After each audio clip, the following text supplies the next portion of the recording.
Para akong palalayasin, no? Para akong magta-travel. Namamamalengke na magta-travel na hindi mo maintindihan. Buhay kong yan nga naman.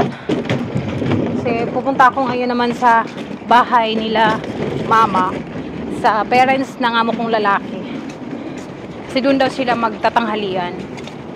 Pero alas 3 na ngayon mga bi. Maghahapunan siguro, ganun. Sabi kasi na amo kong lalaki, magtatanghalian daw doon. Magtatanghalian, inutusan pa akong pumunta doon sa palengke para mag-pick up ng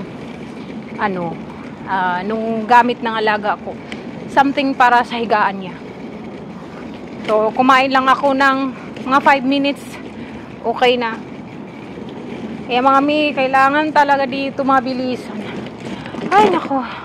Ang hirap naman ng sira na tong salamin ko. Maluwag na.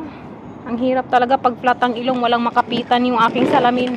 Diba, maglalakad ako ng mga kalahating oras. Tatawid ako dun sa bridge. Medyo malayo-layo yung lalakarin ko.